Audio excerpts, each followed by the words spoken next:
তুমি বউ কোনো বউ নাই, কোনো সাথে কোনো সমাধান হয়নি, কোনো সমাধান ওই কথা একদম বাইরে, একদম বাইরে। এরপর 14 বছর পর্যন্ত আর কোনো সন্তান হয় নাই। তাকে মোরা ডাক্তার তো ইনভ্যালিড বলে দিয়েছে, হবে না। এরপর এক পর্যায়ে তার অসুস্থ হয়ে যায়, ক্যান্সার ধরা পড়ে। পরে বাংলাদেশে চিকিৎসা হওয়ার পরে ইন্ডিয়া গেছে, ইন্ডিয়াতে যায় প্রায় 19 মাস মতো ছিল। ওখান থেকে আসার পরে দেখা গেলো তার একটা বাচ্চা, মানে ওই মহিলার একটা বাচ্চা নিয়েছে, কোথেকে কীভাবে জানি না। শেষে এটা নিয়ে আমরা সন্দেহ করছি। সন্দেহ করার পরে এখন প্রমাণের জন্য আমরা ডিএনএ টেস্টের জন্য আবেদন করি, টাকাও জমা নিয়েছি। কিন্তু এরা ঘুরাইতে যে প্রায় 5 বছর মতো ঘুরেছে, করাইতেছে না। ওরা আপিল করি পরে হাইকোর্টে গেছে, হাইকোর্ট থেকে প্রধান বিচারপতি, সুপ্রিম কোর্টের প্রধান বিচারপতি কাজিয়াতে গেছে, কোর্টে গেছে। এরপরও 6-7 মাস ঘুরানোর পরে রায় দিছে যে ডিএনএ টেস্ট করতে হবে। মানে আমরা করতেছি যে ওরা এটা ওর বাচ্চা না, যেহেতু অসুস্থ অবস্থায় তা কোথেকে বাচ্চা নিয়েছে জানি না। এর আগে তো সুস্থ ছিল, 14 বছর তার কোনো বাচ্চা নেই। তার 3টা ছিদ্র ছিল। এই ছিদ্র অবস্থায় আর অসুস্থ অবস্থা, মানে কোনো রকমে সাহায্য ছাড়া একটু পানি নল দিয়ে পানি খাইতো। ওই লোকের এই মুহূর্তে কীভাবে বাচ্চা হয়। কিন্তু এই 14 বছর চেষ্টা করছে, সারা পৃথিবীর থেকে পর্যন্ত সে খবর নিয়েছে। আমরা যতটুকু জানি বলছে যে কাকা আমার কোনো বাচ্চা হবে না, আমি ইনভ্যালিড। আর এখন এই বাচ্চাটা, এটা আমরা বলছি যে বাচ্চা তার না, কারণ এটা টেস্টের জন্য আমরা টেস্টের জন্য আবেদন করার পরে অ্যাপ্লিকেশন করছি। পরে কেসের পরে এখন এটা রায় দিচ্ছে ডিএনএ টেস্ট করার জন্য তার বাচ্চা কিনা। আসলে তার বাচ্চা না সবাই জানি, কিন্তু তারপরে এখন আমরা পরীক্ষামূলকভাবে না দেখলে তো করতে পারতেছি না। কেমন ডিএনএ টেস্টের জন্য তার রাস উঠানো হইলো, উঠাই নমুনা দাঁত ঠাঁড় এগুলি নেওয়া হইলো।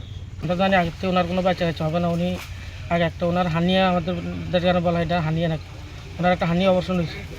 তো ওর থেকে আসলে উনি 10-12 বছরের মতন ওনার কোনো বাচ্চা কাচ্চা হয়নি, বুঝছেন। বিয়ের পরে উনি অনেক ডাক্তার দেখাইছে, দেখানোর পরে ও বলছে ওনার বাচ্চা কাচ্চা হবে না।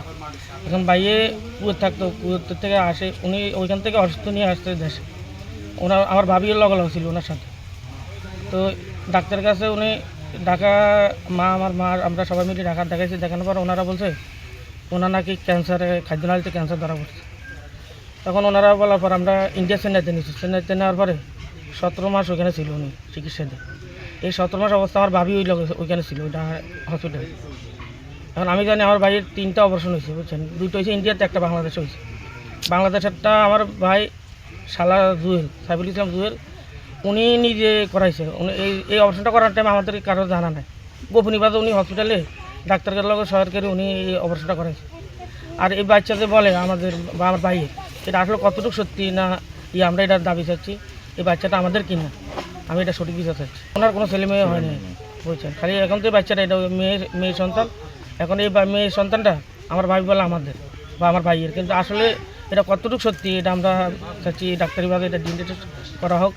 আব্দুল মান্নান চৌধুরী সোহেল, আমরা স্বাস্থ্য জানাতো ভাই।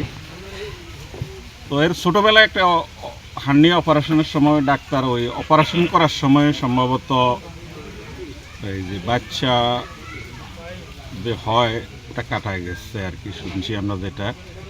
এরপরে বিদেশ করছে, দীর্ঘদিন অনেক টাকা কামাইছে, দেশে আসে বিয়ে শাদী করছে।